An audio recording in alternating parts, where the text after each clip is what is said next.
출애굽기 16강 여호와가 누구이기에라는 제목으로 본문 말씀은 출애굽기 5장 1절 2절 말씀. 출애굽기 5장 1절 2절 말씀을 같이 봉독합시다. 그 후에 모세와 아론이 바로에게 가시되 이스라엘의 하나님 여호와께서 이렇게 말씀하시기를 내 백성을 보내라. 그러면 그들이 광야에서 내 앞에 진리를 지킬 것이니라 하셨나이다. 바로 이르되 여호와가 누구이기에 내가 그의 목소리를 듣고 이스라엘을 보내겠느냐. 나는 여호와를 알지 못하니 이스라엘을 보내지 아니하리라. 아멘.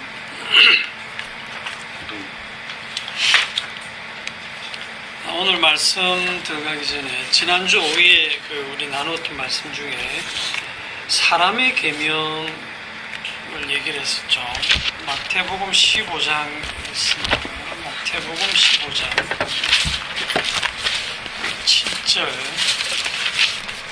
조금 더 정리를 해야 될 것 같아요. 마태복음 15장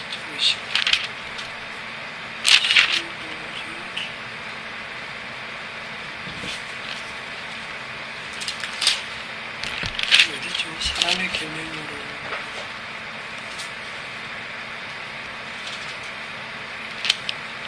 마태복음 15장 사람의 계명으로 교훈을 삼아.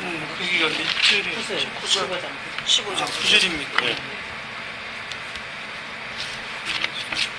8절 9절 입술로는 나를 보내라. 마태복음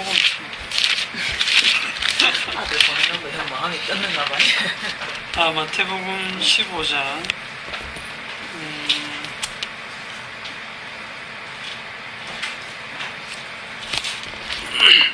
7절부터 보면 외식하는 자들아 이사야가 너에게 관하여 잘 예언하였도다. 일러스되 이 백성이 입술로는 나를 공경하되 마음은 내게서 멀도다.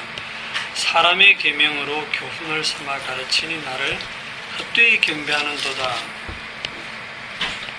여기서 사람의 계명이 뭐라고 말씀드렸죠? 기억이 나세요? 하나님을 헛되이 경배하는 이유가 사람의 계명으로 교훈을 삼아 가르치기 때문이다. 그렇게 지금 말씀하고 있는데 사람의 계명이 뭐냐라고 한번 질문을 해봅시다. 제가 인터넷을 한번 찾아보니까 이단인 하나님의 교회 안상홍, 신천지 이런 곳에서 해석한 걸 봤어요. 기존 교회에서도 크게 다르진 않지만 하나님의 계명이 뭐냐면 성경에 기록되어 있는 계명, 안식일, 유월절, 무교절, 주실절, 칠칠절, 나팔절, 그 다음에 고린도전서에 나오는 머리 수건 쓰는 규례 이런 건 이제 성경에 기록되어 있는 계명, 그거는 하나님의 계명이래요. 그리고 이제 사람의 계명은 뭐냐면 성경에 기록이 없는 계명, 일요일, 주일을 성수해라, 크리스마스, 성탄절, 그건 성경에 없잖아요. 부활절도 없고 그런 거는 이제 사람의 계명이에요. 사람의 계명은 지키면 안 되고 사람의 계명. 그러니까 사람의 계명과 하나님의 계명을 어떻게 구분하는가 하니까 성경에 기록되어 있으면 하나님의 계명, 성경에 없이 이제 사람이 만든 거는 사람의 계명. 그렇게 이제 생각을 해요. 맞습니까? 상당히 유치한 모습이죠. 그렇게 따질 것 같으면 이 유대인들이 지금 성경에 없는 내용으로 가르치는 게 아니에요. 성경을 근거해서 성경에 나오는 하나님의 말씀 그 계명을 지키기 위해서 더 잘 지키려고 부칙을 만드는 거잖아, 그죠? 그러니까 사람의 계명의 그 원본이 뭐냐? 원본이 하나님의 말씀입니다. 하나님의 계명이에요. 원본이. 그런데 그 원본인 하나님의 계명이 이 사람의 마음에 딱 들어오면 하나님의 계명이 하나님의 말씀이 사람의 마음을 딱 통과해 나오면 사람의 계명이 됩니다. 이게 제가 계속 생각하는 결론이에요. 하나님의 계명을 우리가 성경을 그냥 그대로 읽어도 그대로 읽고 이게 내 마음에 딱 들어와서 내 마음이 해석해내면 그게 사람의 계명이에요. 그렇게 가르치면 그 사람의 계명을 받아서 그걸 교훈으로 가르치기 때문에 나를 헛되이 경배한다. 이게 이제 원본이 어디냐면 이사야서잖아, 그죠? 이사야서로 가보면 이사야 29장 지난주도 봤는데 한 번 더 확인을 하겠습니다.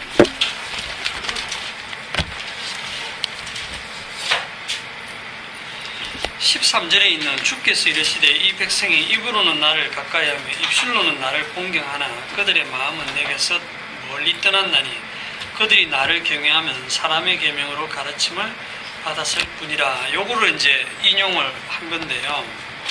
우리가 이걸 읽으면 이 유대인들, 이스라엘 사람들은 입으로만 공경한다 했는데 마음으로는 안 했구나. 그래서 외식하는 자라고 책망을 받았구나. 그러니까 우리는 입으로만 예수 믿는다 하지 말고 진짜 마음으로 믿자. 입으로만 순종하지 말고 마음을 다해서 순종하자. 그렇게 가르치잖아요. 그게 사람의 계명입니다. 그래 가르치는 것 자체가. 정말 이들은 자기의 마음을 다해서 하나님을 섬겼어요. 특히 예수님이 오셨을 당시에는 마음과 뜻을 다해서 하나님의 말씀을 어릴 적부터 잘 지켰다니까요.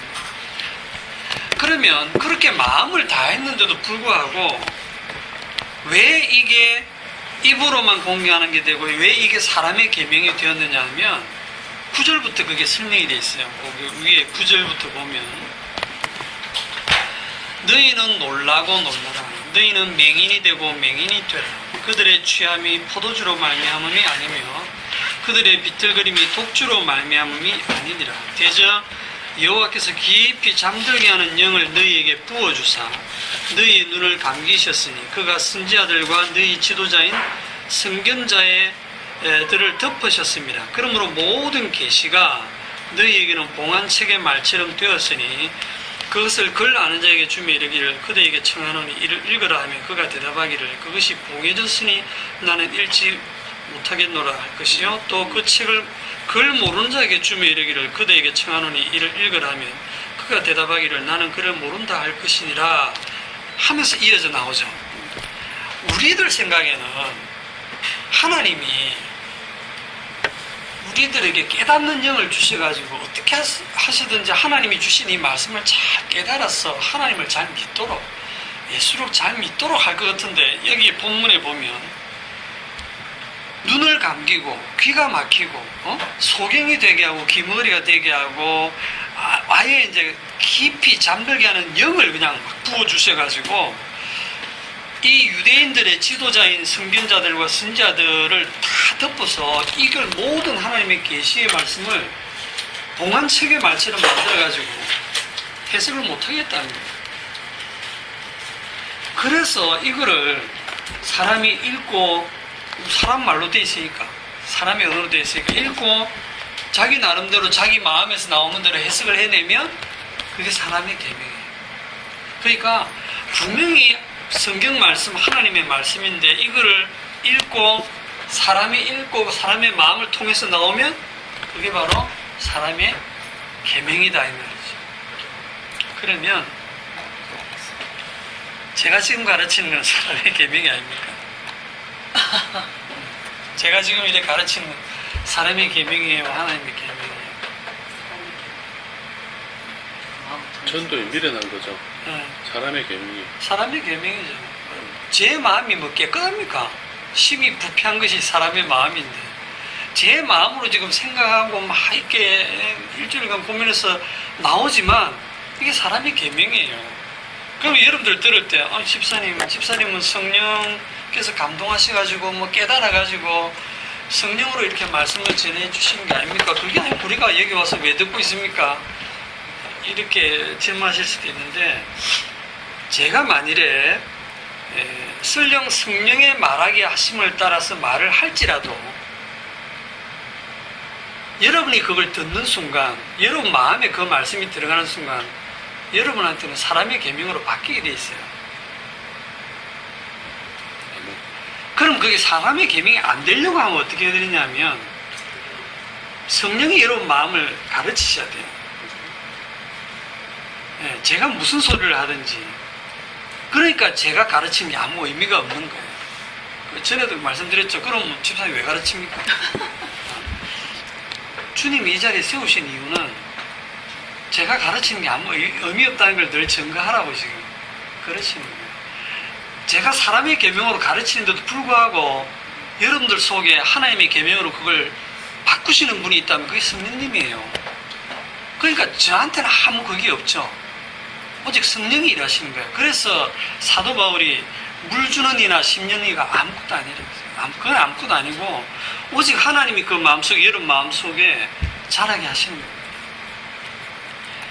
이제 이 사람의 계명이 여러분 마음에 정리가 되셔야 돼요. 방금 우리 이근태 집사 말씀처럼 고린도전서 2장에 보면 사도 바울이 뭐라고 하냐면 형제들아 내가 너에게 나아가서 하나님의 증거를 전할 때에 말과 지혜의 아름다운 것으로 하지 아니하였나니 내가 너희 중에 예수 그리스도의 그의 십자가에 못 박히신 것 외에는 아무것도 알지 아니하기로 작정하였습니다. 내 말과 내 전도함이 설득력 있는 지혜의 말로 하지 아니하고 다만 성령의 나타나심과 능력으로 하여 너희 믿음이 사람의 지혜에 있지 아니하고 다만 하나님의 능력에 있게 하려 하였노라. 이건 뭐냐면 심지어 사도 바울이 설교하고 말하는 것조차도 사람의 계명입니다. 사도 바울이 말을 할 때 지혜롭게 안 했겠습니까? 가급적이면 설득하려고 안 했겠어요. 그런데 자기의 그 말의 지혜와 그 설득력으로 이 사람들이 설득되어서 예수를 믿는다고 생각 안 하는 거예요. 그래서 내 말과 내 전도함이 설득력 있는 지혜의 말로 하지 아니하고 다만 성령의 나타나심과 능력으로 한다. 그래서 십자가만 자랑한다는 것은 자기를 계속 부정하는 거예요. 부인하는 거예요.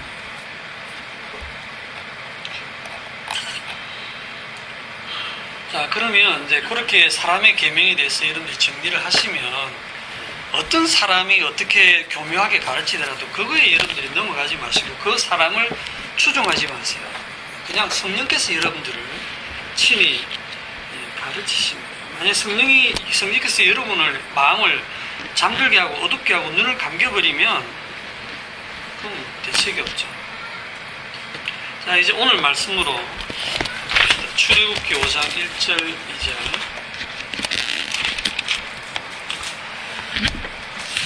그 후에 모세와 아론이 바로에게 가서 이스라엘의 하나님 여호와께서 이렇게 말씀하시기를 내 백성을 보내라. 그러면 그들이 광야에서 내 앞에 절기를 지킬 것이니라 하셨나이다. 이 말을 듣고 바로가 가라 이래 안 하죠. 여호와가 누군데? 여호와가 누군데 내가 그의 목소리를 듣고 이스라엘을 보내겠느냐? 나는 여호와를 알지 못하니 이스라엘을 보내지 아니하리라. 여호와가 누구? 내 백성? 이스라엘은 내 백성이고 내 노예야. 내가 왕이라고. 여호와를 알지 못해도 나는 왕이고 왕이 된 사람인데 도대체 여호와가 누군데 그 이름으로 와가지고 내 백성을 놓으라니. 이 백성들은 내 백성이고 내 노예들이야. 내 마음대로 한다. 그게 지금 바로의 마음이거든요. 여호와가 누구냐? 이게 지금 사실 우리가 이 세상에 나갔을 때의 사람들의 반응이죠. 여호와가 누구길래. 우리 오늘 식으로 고치면 예수가 누군데? 이런 얘기 자꾸 들으면 여러분 마음에도 진짜 예수가 누군데 내가 지금 이 짓을 하고 있지? 예수가 뭔데 주일마다 와서 그 얘기를 들어야 되지 이런 생각도 들 거예요. 결론부터 얘기합시다. 여호와가 누굽니까? 이게 대한 답을 한번 내볼까요? 여호와가 누굽니까? 주인. 네? 주인. 주인. 주. 여호와가 누굽니까? 지 맘대로는 주. 사람은 아니고 있을까? 지 맘대로. 지 맘대로. 명적 표현시는 그러니까 제가 마음에 생각하는 답을 하시지는 못하겠죠. 제 마음에 있으니까.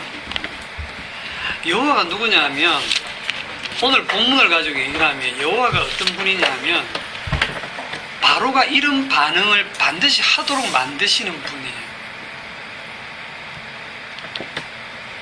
바로가 보세요.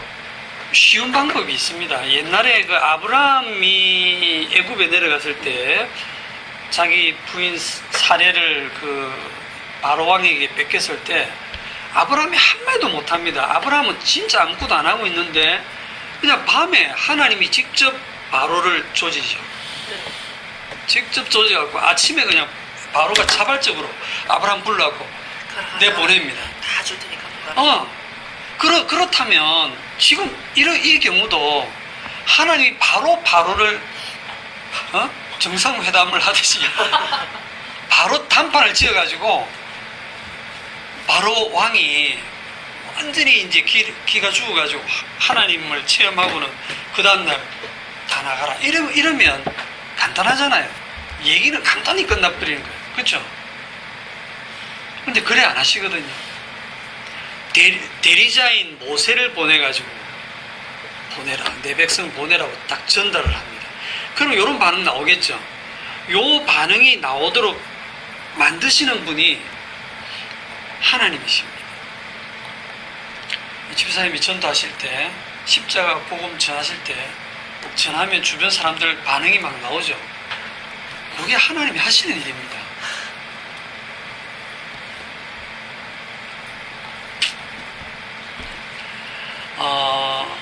로마서 9장을 한번 가봅시다. 로마서 9장에 이제 바로에 대한 얘기가 정리가 되어 있는데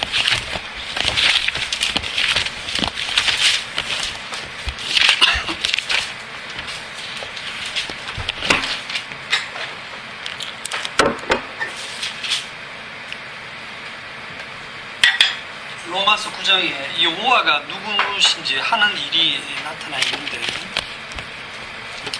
13절에 볼게요. 기록된 바 내가 야곱은 사랑하고 에서는 미워하였다 하심과 같으니라. 이게 여호와의 이름이 하시는 일을 굉장히 잘 나타내는 구절이에요. 내가 야곱은 사랑하고 에서는 미워했다. 이랬을 때 우리 보통 사람들의 생각은 대상이 있습니다. 대상이 있으면 그 대상이 하는 행위를 보고 그 말이나 행동, 나를 어떻게 대하는가 이걸 보고 참 사랑스럽다 하고 사랑해 주든지 나한테 해꾸지하고 이러면 미워하든지 그렇잖아요. 우리는 하나님도 그렇다고 생각합니다. 우리들이 하는 행위를 보고 복받을 짓을 하면 복을 주고 나쁜 짓을 하면 벌을 주는 그런 하나님으로 생각하거든요. 하나님은 우리 수준에서 생각해요. 그런데 하나님은 그런 하나님이 아닙니다. 야곱과 에서가 있기도 전에 여호와 하나님은 어떤 분이냐 하면 사랑과 미움을 가지고 계신 분인데 여호와 하나님의 그 사랑을 증거하기 위해서 야곱을 창조합니다. 여호와 하나님의 미움을 증거하기 위해서 에스를 창조합니다. 그러니까 자리를 만드신 거예요. 사랑의 자리와 미움의 자리를 의자를 두 개 만들어 놓고 요거는 내가 사랑하는 자리, 요거는 내가 미워하는 자리. 거기에 이제 내용물을 채우는 거예요. 이거는 이미 창세전에 준비되어 있어요. 창세전에 딱 준비해 놓고 사랑하는 자리에 앉을 사람 만드신 게 야곱이고 미운 자리에 앉을 사람 만든 게 에서예요. 이걸 그래서 어떻게 표현하냐면 그들이 아직 태어나기도 전에 무슨 선이나 악을 행하기도 전에 이미 작정되어 있는 거예요. 네? 이게 여호와 하나님이 하시는 일입니다. 그러면 하나님 그냥 사랑만 하시지 미움은 왜 하시노? 사랑은요 미움이 없으면 사랑이 아닙니다. 항상 짝을 이루어요. 사랑과 미움. 예? 사랑을 받는 자리에 앉은 야곱은 복을 받은 자고 미움 받는 자리에 앉은 에서는 무조건 저주받은 자예요.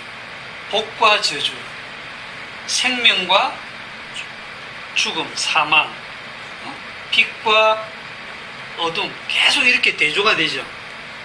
계속 이렇게 하나님께서 계속 대조를 시켜서 이 두 계열로 계속 끌고 갑니다. 하나님이 야곱을 사랑하신다고 하면 반드시 하나님은 에스를 미워하셔야 돼요. 제가 무슨 얘기를 하신지 알겠습니까? 이 바로 왕에 대해서는 하나님이 미워하기로 작정을 하셨어요. 그래서 반드시 그 대답이 나오게 만드시는 거예요. 토기장이 비유를 하는데, 토기장이가 그릇 만들어 놓고 이 그릇 어디에 쓸까 이렇게 생각하는 게 아니고, 귀하게 쓸 그릇, 천하게 쓸 그릇을 머릿속에 다 디자인해 놓고 뒤에 만드는 겁니다. 요거는 귀하게 쓸 그릇, 요거는 천하게 쓸 그릇, 요거는 사랑으로 쓸 그릇, 귀하게 쓸 그릇, 천하게 쓸 그릇.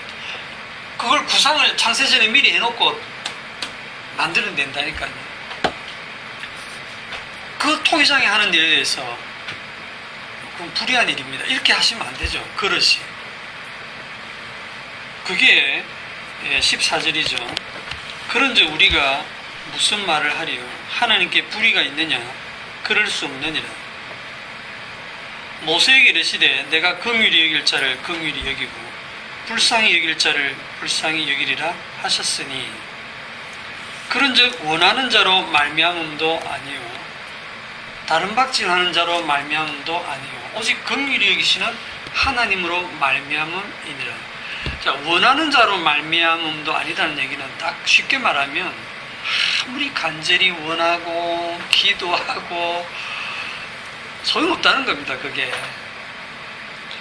다른 박질, 그냥 열심히 신앙을 경주하는 신앙 경쟁, 죽도록 헌신하고 충성하고 봉사하고 선교지에 나가서 그렇게 목숨 바쳐서 선교하고, 그런 것들이 결국은 다 그렇게 해서 내 뜻을 이루어 주실까봐 생각하는 그런 모든 일들은 다 쓸데없는 일이에요. 그런 인간들의 종교놀이에 하나님은 절대로 놀아나지 않습니다. 하나님이 넘어가지 않습니다. 하나님은 인간들의 선과 악의 그 행위에 근거해서 그들을 긍휼히 여긴다, 복을 준다, 저주한다, 이게 아닙니다. 이미 정해놓고 하신다 이 말입니다. 그래서 공평하신 하나님이세요. 사실은 17절에 보시면 성경이 바로에게 이르시되 내가 이 일을 위하여 너를 세웠으니 곧 너로 말미암아 내 능력을 보이고 내 이름이 온 땅에 전파되게 하려 함이라 하셨으니. 자, 하나님이 바로왕을 왜 세우셨다고요? 이 일을 위하여 너를 세웠으니. 이 일이 이제 뒤에 설명이 되죠. 뭡니까? 곧 너로 말미암아 뭐한다? 내 능력을 보인다. 내 능력. 내 능력을 보이는데, 이 여호와 하나님의 능력을 보이는데, 또 질문, 이 능력이 뭘까요? 지팡이 탁 들면 뱀 되는 거, 여기 손 넣었다가 빼면 문둥이로 변하는 거, 물을 떠서 부으면 피로 변하는 거, 이런 것도 다 할 줄 안다 하고 하나님이 그 능력 보이려고 하실까요? 미워하는 능. 그렇죠. 무슨 능력이냐면 바로 집사님이 얘기하신 그런 능력이에요. 출애굽기 9장으로 갑시다. 출애굽기 9장에 15절에 내가 손을 펴서 돌림병으로 너와 네 백성을 쳤더라면 네가 세상에서 끊어졌을 것이며. 하나님이 강력한 전염병 돌리면 다 죽일 수 있습니다. 한 방에. 그런데 그래 안 한다는 거예요. 쉽게 안 죽이는 겁니다. 그냥 안 죽이시는 능력이에요. 16절에 내가 너를 세웠으면 나의 능력을 네게 보이고 내 이름이 온 천하에 전파되게 하려 하였음이니라. 이게 뭐냐면 이 모든 기적과 말씀을 듣고 10가지 재앙을 다 받을 때까지 절대로 그 마음이 회개하지 않도록 하는 능력입니다. 진짜 기가 막힌 능력이죠. 그 말이 뭐냐면 미움받기로 작정된 자는 끝까지 반드시 미움받을 수밖에 없도록 만드시는 능력이에요. 절대로 자기 힘으로 회개를 못하게 하시는 겁니다. 자기 마음으로. 못 믿게 하는 능력. 여러분, 믿게 하는 능력만 있는 게 아닙니다. 못 믿기로 작정된 자는 절대 못 믿게 하는 거예요. 여러분들이 하나님이 작정한 자를 여러분들이 설득시키려고 하지 마세요. 그냥 우리는 증인으로 복음만 전하면 되는 겁니다. 믿게 하는 것도 주님이 하시고 못 믿게 하는 것도 주님이 하시고 우리 마음으로 하는 게 아니라 주님 마음대로. 권사님 말씀대로 주님 지 마음대로 지었네. 그래서 출애굽기 4장 21절에 보시면 4장 21절에 보시면 여호와께서 모세에게 이르시되 네가 애굽으로 돌아가거든 내가 네 손에 준 이적을 바로 앞에 다 행하라. 그러나 내가 그의 마음을 완악하게 한즉 그가 백성을 보내주지 아니하리라. 웃기잖아요. 지금 내 백성 보내라고 심부름을 시키면서 정작 그쪽 당사자인 바로왕의 마음은 하나님이 안 보내도록 완악하게 만든다니까요. 고집 부리도록 그렇게 해서 그 여호와의 능력을 보이는 겁니다. 미워할 자는 끝까지 미워하는 그 능력을 보이시는 거예요. 그러면 사랑받는 자는 반대로 막 예수 믿기 싫어요 하고 막 도망가고 진짜 안 믿으려고 노력하고 그냥 성경책 다시는 안 보고 빈센트는 몇 년간 발을 끊어도 그런 거 아무 관계없이 믿기로 작정된 자는 하나님 멱살을 잡고 믿게 만드신다니까요. 그러니까 여러분들이 여러분을 관리하려고 할 필요가 없어요. 주님이 붙들어 계시기 때문에. 이 여호와의 이름으로 오신 분이 누굽니까? 예수 그리스도죠. 예수님 신약으로 오면 이 여호와가 주님이 주 여호와 이래 부르는데 주의 이름으로 또는 여호와의 이름으로 오신 분이 예수님이에요. 그 예수님이 하시는 일을 봅시다. 마태복음 11장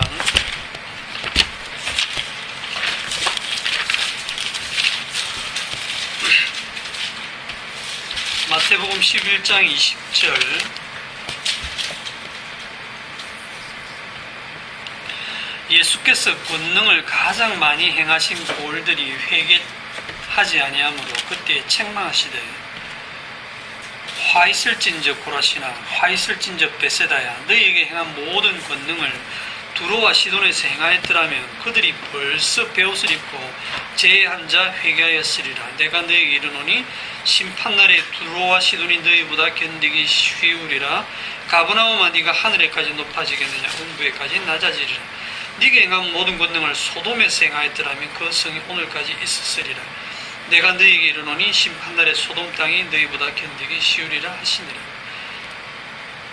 우리는 이 구절을 읽으면 사람들이 이 구절을 읽으면 어떻게 생각하냐면 아니 예수님이 권능을 그렇게 많이 행한 이 고을들이 진짜 마음이 완악하네. 왜 회개를 안 하지? 내 같았으면 회개했을 텐데. 이때 내가 있으면 나는 회개를 했을 텐데.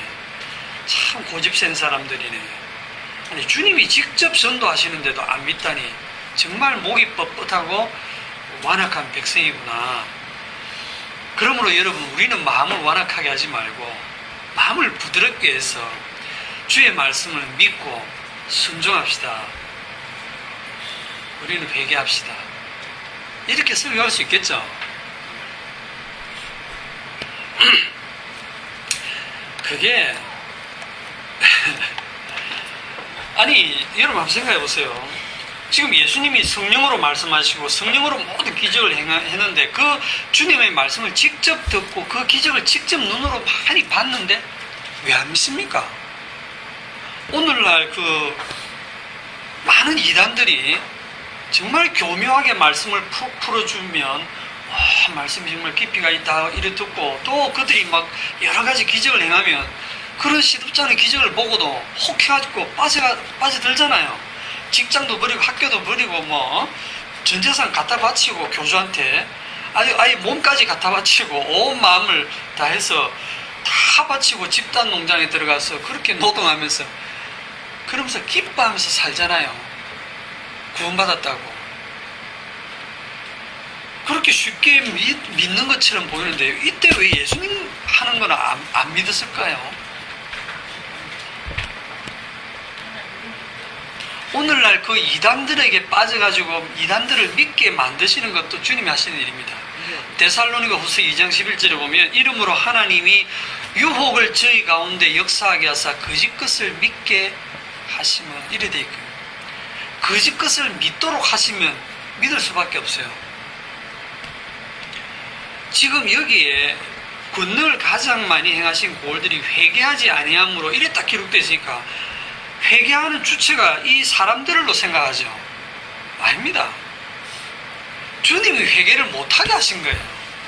그게 주님의 능력입니다. 너희들 아무리 말씀 듣고 아무리 기적 보고 권능을 그렇게 많이 봐도 너희들 힘으로 회개 못해 하는 걸 지금 보여주시는 거예요. 그 말씀이 두고 그럼 어디십니까? 25절이죠. 그때 예수께서 대답하여 이르시되 천지의 주제이신 아버지여 이것을 지혜롭고 설기 있는 자들에게 숨기시고 어린아이들에게는 나타내심을 감사하나이다. 옳소이다. 이렇게 된 것이 아버지의 뜻이니이다. 내 아버지께서 모든 것을 내게 주셨으니 아버지 외에는 아들을 아는 자가 없고 아들과 또 아들의 소원대로 계시를 받는 자 외에는 아버지를 아는 자가 없느니라. 아들이 계시를 준 자 외에는 아는 자가 없다. 회개 못한단 말입니다. 그러니까 회개를 하고 안 하고의 원인이 그 사람에게 있는 게 아니고 어디에 있습니까? 주님께 있어요. 주님이 회개할 수 있는 영을 보내주셔야, 성령 보내주셔야 회개를 하죠. 그러니까 여러분들이 만약 회개하고 예수를 믿었다 할지라도 그게 여러분의 실력입니까? 아니죠. 주님의 은혜입니다. 주님이 믿게 하신 것이에요.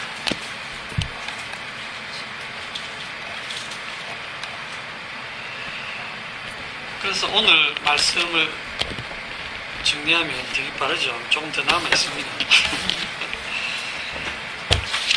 바로를 통해서 나타내시는 그 여호와 하나님의 능력, 여호와가 누구냐 하는 것을 지금 이런 것들을 통해서 보이고 계시는 겁니다. 여호와가 누구냐? 바로를 세워서 여호와의 능력을 보일 때 그 능력이 뭐냐?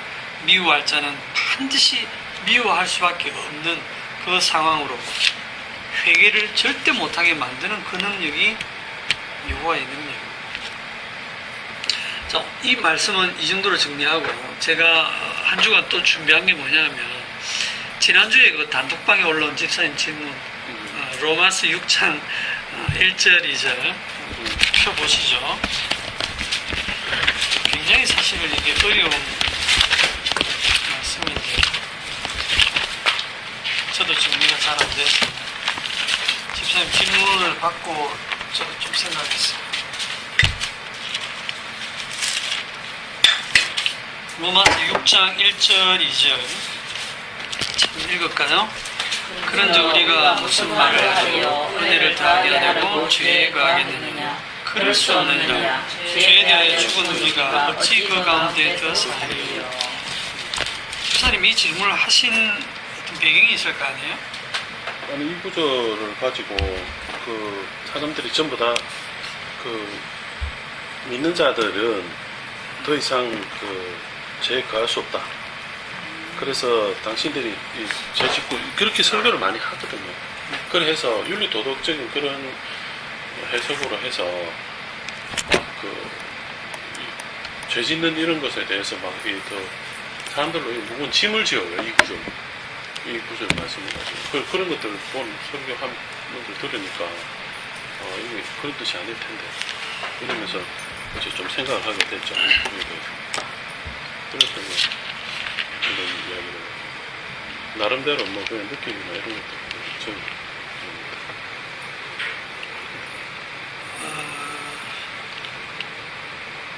15절에 보면 그런 적 어찌하리요? 우리가 법 아래 있지 아니하고 은혜 아래 있으니 죄를 지으리요? 그럴 수 없느니라. 이게 또 있거든요. 그럴 수 없느니라. 죄를 지으리요? 그럴 수 없느니라. 아, 그러면 죄를 안 짓는단 말이네? 죄에 거하지 않는다? 죄를 짓지 않는다? 이게 분명하게 바울이 기록을 해놨기 때문에 집사님 말씀대로 많은 사람들이 이 구절을 보고 그냥 이 문자대로 이해합니다. 죄에 거할 수 없다. 믿는 자는 죄를 지을 수 없다. 이때가 결국은 우리의 모든 것이 죄는 안 맞죠? 조금 양보해서 가끔 죄를 지을 수는 있지만 지속적으로 죄를 즐기고 죄에 빠져서 살지는 않는다. 금방 회개하고 다시 돌아온다. 이렇게 이제 또 역시 자기 주체를 가지고 설명을 하고 있죠. 그래서 믿는 자는 점점 죄를 멀리하게 되고 그래서 점점 거룩한 쪽으로 가서 점점 성화되어 간다. 이제 이렇게 좀 타협적으로 가르치는 것이 이제 기존 교회고 어떤 좀 이단들은 심지어 이제 자기들은 전혀 죄를 안 짓는데요. 진짜로. 죄가 뭔지를 모르는 사람입니다. 자기들이 생각하는 죄가 뭔지를 모르겠는데 자기들은 전혀 죄를 짓지 않고 살고 있다는 이 말씀대로. 근데 이게 주체의 문제인 것 같아요. 이 말씀은. 주체의 문제예요. 죄를 지어서 죄를 짓는 목적이 은혜를 더하게 하려고 하는 거예요. 앞에 단서가 붙어 있잖아요. 그러니까 내가 죄를 지어서 하나님을 움직일 수 있고 내가 선을 행해서 하나님을 움직일 수 있고 너가 그래 생각하는데 그거 뭐 한다 이 말이거든요. 그러니까 내가 어떻게 해서 선을 행하든지 죄를 행하든지 해서 하나님을 움직일 수 있을 거라고 생각하는데 그거 그렇게 못한다. 난 이렇게 이래서 그지 못한다. 죄를 더 지어서 누구 믿는 자라고 치자. 믿는 자니까 죄를 더 지어서 하나님이 거기에 은혜를 더 하시겠느냐. 하나님 은혜를 더 하시고 안 하시는 건 하나님 마음이지 너가 죄를 짓고 안 짓고가 문제가 아니다라는 그러니까 그걸 못한다는 뜻이지. 은혜 죄 안에 그렇죠. 죄 안에 너희들이 거하지 못한다는 말이 아닌데 죄 안에 거하지 못한다는 뜻으로 사람들이 해석을 해버려요. 그래서 그 무거운 압박감을 계속 우리 도덕적으로는 더 그래 못 살겠더라. 더안 되는 그래서 제가 카톡을 쭉 이게 보면서 카톡에 이제 집사님의 질문이 뭐냐면 왜 바울은 그럴 수 없다고 했는지 말해줄 사람요 이제 이렇게 질문을 했거든요. 그 집사님 질문에 제가 답을 한다면 그럴 수 없기 때문입니다. 정답입니다. 그럴 수 없기 때문에 성경이 이렇게 쓰는 거예요. 일단 요거를 확실하게 해놓으시고 그럴 수 없다. 뭐가? 죄에 가할 수 없다. 죄를 지을 수 없다. 그럴 수 없다. 그런데 우리 현실은 아니죠. 이게 이제 머리가 아픈 거예요. 그럼 사도 바울은 어떠냐? 7장으로 넘어가 보겠습니다.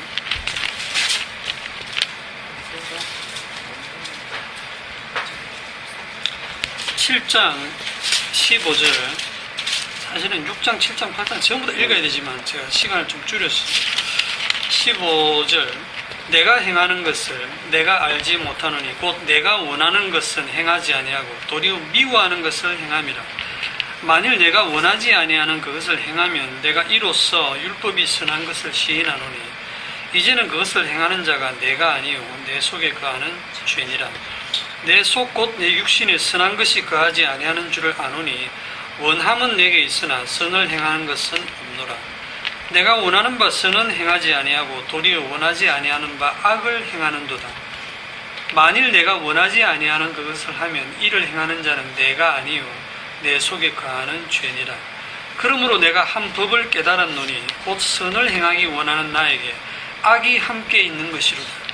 내 속사람으로는 하나님의 법을 즐거워하되 내 지체 속에서 한 다른 법이 내 마음의 법과 싸워 내 지체 속에 있는 죄의 법으로 나를 사로잡는 것을 보는도다. 죄의 법 요거 딱 기억해 놓으시고 오호라 나는 공고한 사람이로다. 이 사망의 몸에서 누가 나를 건져내랴. 여기까지 딱 보시면 우리 주 예수 그리스도로 말미암아 하나님께 감사하리로다. 그런즉 내 자신이 마음으로는 하나님의 법을 육신으로는 죄의 법을 섬기노라. 이게 사도 바울의 자신의 정체성을 지금 고백하는 겁니다. 이거는 바울이 예수 믿기 전에 하는 얘기가 아닙니다. 예수 믿기 전에는 차라리 율법의 의로는 흠이 없을 정도로 완벽하게 살아서 자기는 완벽히 의롭다고 생각을 했는데, 성령 받고 예수 믿고 막 복음 전도하고 다니던 사도 바울이 지금 이 고백을 하는 거예요. 그러면 이 구절과 앞에 6장에서 얘기한 죄에 거하지 않는다, 죄를 지을 수 없다, 이 말씀하고 충돌이 되죠. 우리들 상식으로 봤을 때, 아니 죄에 거하지 않고 죄를 지을 수 없다고 하는 바울은 7장에서는 죄의 법에 계속 쥐고 있잖아요. 자기 육신으로는 죄의 법을 섬기고 있잖아요. 육신은 자기는 죄를 절대 못 이긴다는 거예요. 아무리 마음은 선을 원하는데 나오는 건 악밖에 안 나온다는 거예요. 바울의 고백입니다, 이게. 그렇다면 그럴 수 없느니라고 한 것이 사실이라면, 그럼 앞에 죄에 거한다, 죄를 짓는다, 이게 여기에 기록되어 있는 문자적인 의미, 우리가 보통 상식으로 생각하는 그 죄와 좀 다르겠죠. 그렇지 않으면 해결이 안 되잖아요. 그래서 성경이 어려운 겁니다. 하나님 그게 제일 믿지 않는다네. 저는 이 앞에 구절 뭐 7절 이런 것도 봤을 때 이 죄가요, 네가 생각하는 그 죄가 아닌 거예요. 우리들이 지금 죄를 하는 거지. 하나님 편에서 볼 때는 지금 하나님의 법은 우리 법하고 달라서 죄도 달라요. 우리 눈으로 볼 때 이게 죄지. 그러니까 성경이 어려운 것 중에 하나가, 성경은 이제 같은 의미를 반복해서 안 쓰고, 같은 의미의 그 단어를 반복해서 안 쓰고, 같은 의미인데 다른 단어를 계속 채용해서 씁니다. 계속.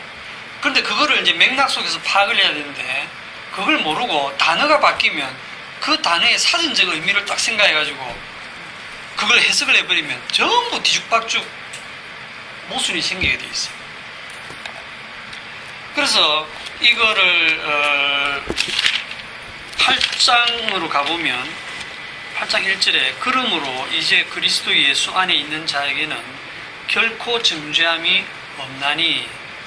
여러분, 정죄함이 없다는 말은 죄를 짓는다는 말입니까? 안 짓는다는 말입니까? 짓는다. 죄를 짓는 거죠. 죄를 안 지으면 정죄라는 말을 할 필요도 없지. 간음한 여자가 간음 안 했으면 뭐 내가 너를 정죄하지 않노라 이런 말 할 필요 없어요. 간음하다 현장에서 잡혀왔는데 율법으로는 돌에 맞아 죽어야 되는데 불구하고 주님이 나도 너를 정죄하지 않는다, 가서 다시는 죄를 범치 말라. 이게 또 어렵잖아, 그죠? 그 여자는 정말 가서 다시는 간음도 안 하고 아무 죄도 안 짓고 거룩하게 살았을까요? 아닙니다. 그냥 원래 그 여자 성질대로 살았어요. 그런데 그 여자를 정죄하지 않는 것은 도대체 무슨 근거로? 심판주 되신 예수님이 후에 십자가에서 그 여자의 모든 죄를 지고 죽으시고 부활하시잖아요. 심판주가 되셨거든요. 그걸 소급해 와서 내가 너를 정죄하지 않는다, 다시는 죄를 범치 말라 하는 말은 다시는 죄를 범하지 않는, 다시는 정죄하지 않는 그 세계로, 너는 은혜의 세계로 지금 들어와 있다, 그런 뜻입니다. 그러면 그게 이제 그 여자의 그럼 행함은 뭐냐? 죽은 거거든요. 권사님, 전사님 말씀대로 6장 3절로 또 가봅시다. 6장 3절에 그럴 수 없느니라를 지금 설명을 하는 내용이에요. 설명을 들으면 더 어렵지만 3절, 무릇 그리스도 예수와 합하여 세례를 받은 우리는 그의 죽으심과 합하여 세례를 받은 줄 알지 못하느냐. 그러므로 우리가 그의 죽으심과 합하여 세례를 받음으로 그와 함께 장사되었나니 이는 아버지의 영광으로 말미암아 그리스도를 죽은 자 가운데서 살리심과 같이 우리로 또한 새 생명 가운데서 행하게 하려 함이라. 만일 우리가 그의 죽으심과 같은 모양으로 연합한 자가 되었으면 또한 그의 부활과 같은 모양으로 연합한 자도 되리라. 우리가 알거니와 우리 옛사람이 예수와 함께 십자가에 못 박힌 것은 죄의 몸이 죽어 다시는 우리가 죄에게 종노릇하지 아니하려 함이니 이는 죽은 자가 죄에서 벗어나 의롭다 하심을 얻음이니라. 여러분, 여기까지 쭉 읽는 동안에 우리가 할 일이 있어요, 없어요? 누가 한 겁니까? 이거 여러분들이 태어나기도 전입니다. 여러분들이 태어나서 무슨 선이나 악을 행하기도 전에 2000년 전에 끝난 사건이에요. 주님 혼자 다 하셨어요, 이미. 이게 하나님이 이 주님 홀라 다 한 걸 그냥 쭉 써놓으신 거예요. 여기에 여러분들이 뭘 보태가지고 주님이 완성을 다 못하신 것 같아, 내가 좀 뭘 해야겠지, 이렇게 관점으로 보시면 안 돼요. 주님이 다 해놓으셨는데, 계속 제가 좀 읽겠습니다. 만일 우리가 그리스도와 함께 죽었으면, 이런 걸 읽으면서 내가 그리스도와 함께 죽어야지, 또 자기가 죽으려고 그래. 우리가 죽으려고 하면 안 되고 그분이 죽이셨다니까요. 안 믿으시니까 자꾸 그러지. 그러므로 또한 그와 함께 살 줄을 믿노니 이는 그리스도께서 죽은 자 가운데 살아나셨으며 다시 죽지 아니하시고 사망이 다시 그를 주장하지 못할 줄 알미노라. 그가 죽으시면 죄에 대하여 단번에 죽으시며 그가 살아계시면 하나님께 대하여 살아계심이니 이와 같이 너희도 너희 자신을 죄에 대하여는 죽은 자요. 자, 죄에 대하여 죽은 자요. 그리스도 예수 안에서는 하나님께 대하여 산 자로 여길지어다. 자, 죽은 자로 여겨라. 너희는 죄에 대해서 죽은 자다. 우리 어떻게 죽었는데요? 예수 그리스도의 몸으로 우리를 죽이셨어요. 2000년 전에 죽이셨어요. 지금 우리는 현실은 내가 지금 살아있는데 죽이셨단 말입니다. 하나님은 우리를 죽은 자로 보신다니까요. 그러니까 너희들도 죽은 자로 여겨라.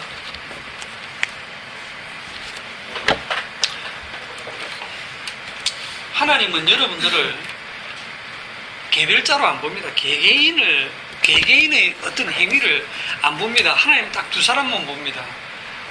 이 로마서 5장에 보면 한 사람으로 말미암아 뭐가 들어왔다? 죄가 들어와서 한 사람으로 말미암아 모든 사람이 죄인이 되었어요.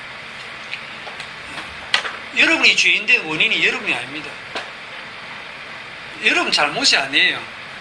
태어나고 보니까 죄인이에요. 누구 때문에? 여러분 조상 아담 때문에. 조상 잘못 만났지 진짜. 어?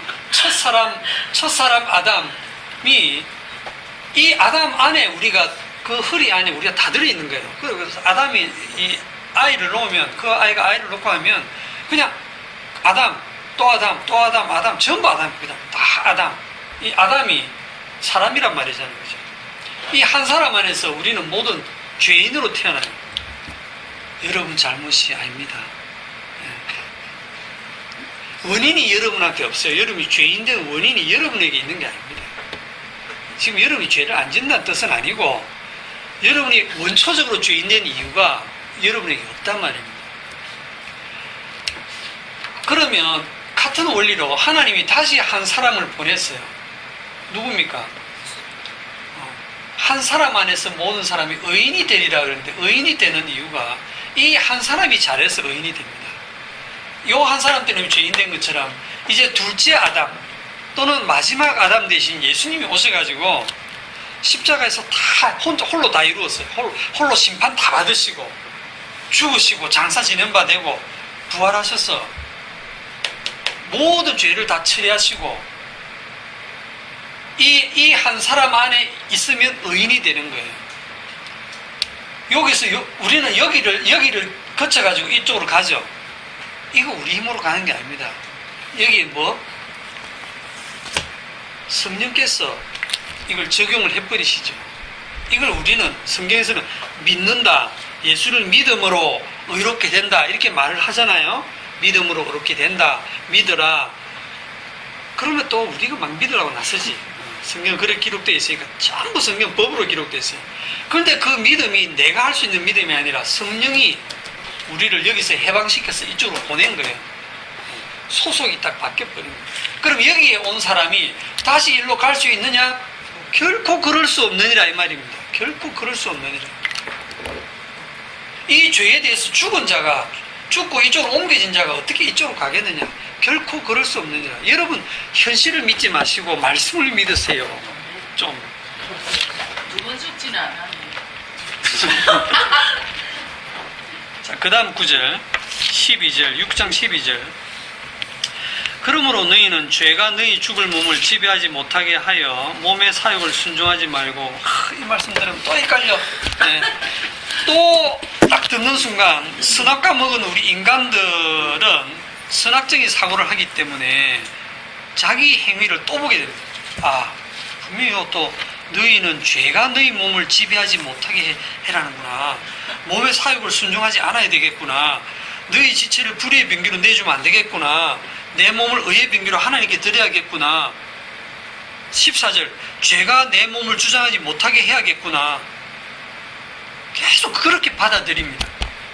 우리들 구조가 육신을 입고 있는 동안에는 계속 그런 식으로 해요. 그런 식으로 하거나 말거나. 주님은 의인으로 보는데요. 이것도 못 믿게 하는 하나님 능력이시네요. 네. 이거 뭐 감정에 빠진 가 완전 못 믿게 하신다. 14절을 문장 구조를 잘 보시면 죄가 너희를 주장하지 못하리니 이는 너희가 법 아래 있지 아니하고 은혜 아래 있음이라. 누가 여러분을 주장하지 못한다고요? 죄가 여러분을 주장하지 못한다. 왜요?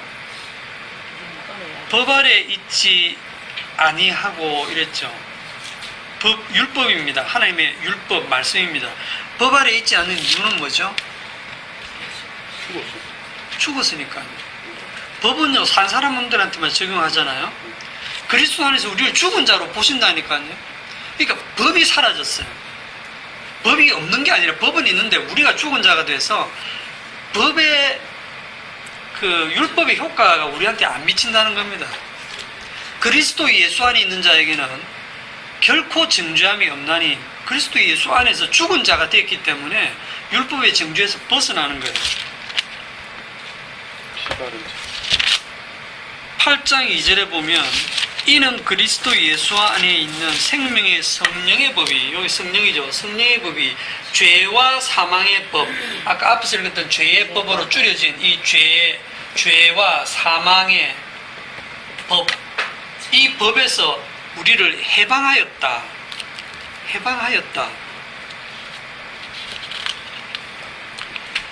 죄와 사망의 법, 이거를 이렇게 하나씩 뜯어봅시다. 죄에서 해방했다, 사망에서 해방했다, 법에서 해방했다. 6장에 있는 거를요, 죄를 전부 법으로 바꿔보세요. 법이 있는 곳에 죄가 있거든요. 은혜를 더하게 하려고 법에 거하겠느냐? 그럴 수 없느니라. 법에 대하여 죽은 우리가 어찌 그 가운데 더 살려? 14절, 법이 여러분을 주장하지 못하리니 여러분이 율법 아래 있지 않기 때문에, 은혜 아래 있기 때문에. 그런즉 어찌하리요? 우리가 법 아래 있지 않고 은혜 아래 있으니 죄를 지으리요? 그럴 수 없느니라. 다시 율법 아래 들어가리요? 그럴 수 없느니라. 14년 무슨 근거로 갑자기 죄를 법으로 바꿉니까? 7장에 가시면 법을 쭉 얘기합니다. 다시 갑자기 논리가 죄로부터 벗어난다, 죄에 대해서 죽었다, 죄에서 해방되었다, 이 말이 7장에 오면 법으로부터 해방된 얘기를 쭉 합니다. 7장에 형제들아, 내가 법 아는 자들에게 말하노니 너희는 그 법이 사람이 살 동안만 그를 주관하는 줄 알지 못하느냐? 남편이 있는 여인이 그 남편 생전에는 법으로 그에게 매인바 되나 남편이 죽으면 남편의 법에서 벗어나느니라. 그러므로 만일 그 남편 생전에 다른 남자에게 가면 음녀라. 그러나 만일 남편이 죽으면 그 법에서 자유롭게 되나니 다른 남자에게 갈지라도 음녀가 되지 아니하느니라. 그러므로 내 형제들아, 너희도 그리스도의 몸으로 말미암아 율법에 대하여 죽임을 당하였으니.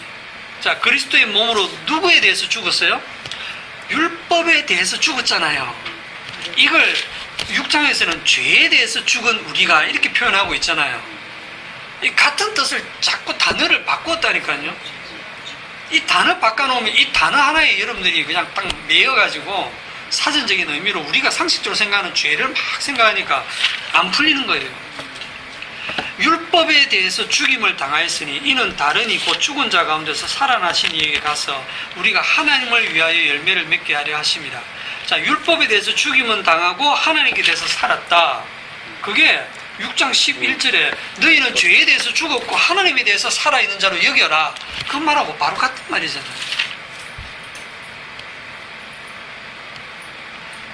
7장 6절에 우리가 얽매였던 것에 대하여 죽었으므로, 얽매였던 것이 뭡니까? 율법이죠. 이거 왜 얽매이냐면 우리는 선악과 먹은 인간이기 때문에 율법 주면 너무 우리한테 딱 맞는 옷이라서 그냥 그거 안 벗으려고 그래요. 꽉 쥐고 그냥 율법으로 의롭게 되려고 해요. 우리가 얽매였던 것에 대하여 죽었으므로 율법에서 벗어났으니, 죄에서 벗어났으니, 사망에서 벗어났으니, 율법에서 벗어났으니, 이게 다 같은 말이에요. 그러므로 우리가 이제 성령이 세례본 것으로 섬길 것이요 율법 조문에 묵은 것으로 아니할지니라. 이 말은 이제 이쪽으로 온 사람은 다시는 율법 행위로 하나님께 의로워지려고 하는 이런 노력 안 한다 이 말입니다. 네? 그럴 수 없다 그 말입니다.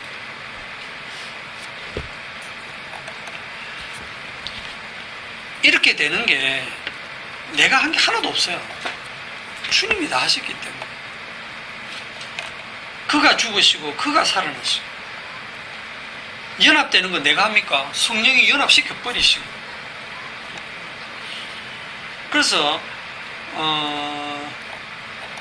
이거를 죄에 대해서도 우리가 요한복음에 보면 죄에 대한 개념이 어떻게, 주님이 어떻게 하시냐면 이제 그가 오시면 죄에 대하여, 의에 대하여, 심판에 대하여 세상을 책망하시리라. 성령이 오시면 죄에 대하여, 의에 대하여, 심판에 대하여 세상을 책망한다 할 때 저 세상이 아니고요. 그 세상은 여러분들을 말합니다. 성도들을 책망하시는데 요한복음 16장 9절에 보면 죄에 대하여라 하면 그들이 나를 믿지 아니하며, 죄에 대하여라 하면 믿지 않는 거다. 믿지 않는 게 뭡니까? 예수를 믿지 않는 게 죄다. 그럼 예수를 믿지 않는, 다 믿지 왜 못 믿어? 이렇게 생각하시는데, 믿지 않는다는 말을 분명하게 하려면 예수 안 믿는 게 뭐예요? 예수를 안 믿는 것은 뭐냐면 자기를 믿는 거예요. 자기의 몸으로 행하는 율법 행위를 믿는 거예요. 자기가 뭔가를 안 하면 늘 불안해. 계속 자기를 봐. 자기가 주체가 돼가지고 내가 뭔가를 안 하는데 어떻게 내가 사랑받지? 어떻게 복을 받지? 내가 이렇게 살면 저주받겠네? 계속 자기 행위를 보는 거예요. 자기한테 원인을 찾는 거예요. 그게 율법 행위로 돌아가는 거거든요. 그게 우리 인간의 본성이기 때문에, 본성하고 딱 맞기 때문에 자꾸 그렇게 가려고 해요. 그런데 성령이 임한 자는 계속 그걸 책망하시는 거예요.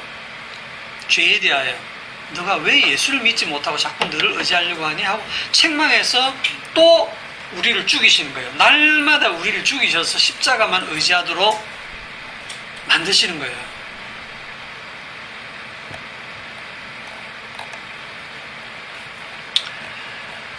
그래서 이제 좀 이제 정리를 해봅시다. 제가 쭉 줄여서, 그러면 우리가 좀 어려웠던 로마서 6장 1절하고 2절 이 부분을 그냥 우리가 죄라고 되어 있는 요 말을 죄의 법으로 딱 고쳐서 제가 읽어볼게요. 그런즉 우리가 무슨 말을 하리요? 은혜를 더하게 하려고 죄의 법에 거하겠느냐? 율법에 거하겠느냐? 그럴 수 없느니라.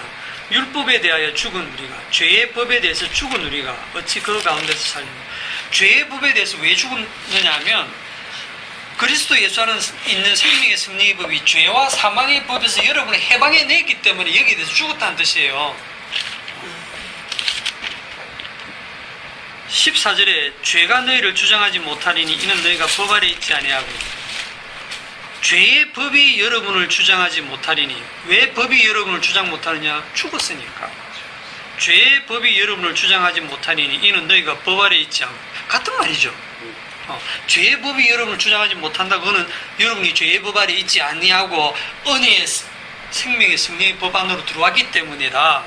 그런즉 어찌하리요? 우리가 법 아래 있지 않고 죄의 법 아래 있지 않고 은혜 아래 있으니 죄를 지으리요? 다시 그 율법으로 돌아가겠느냐? 그럴 수 없느니라. 여러분들이 성령 받았다면 성령으로 시작했다가 육체로 마치겠습니까? 갈라디아서에 나오는 성령으로 시작했다가 육체로 마치겠느냐 이 말이, 육체가 다시 자기 육체로 행하는 율법의 행위를 의지한다는 거죠. 그리로 돌아갈 수 있습니까? 그럴 수 없느니라. 여기까지 합시다. 기도합시다. 하나님 아버지, 그리스도 예수 안에 있는 자에게는 결코 정죄함이 없나니 이것이 우리의 율법 행위로 말미암음이 아니요 생명의 성령의 법이 그리스도 예수 안에서 우리를 죄와 사망의 법에서 해방하였음을 믿게 하시고 우리의 남은 인생을 또 사는 동안에 이 모든 일을 홀로 다 이루신 주님의 그 십자가만을 증거하는 우리의 삶이 되도록 인도하여 주옵소서. 예수님의 이름으로 기도하옵나이다. 아멘.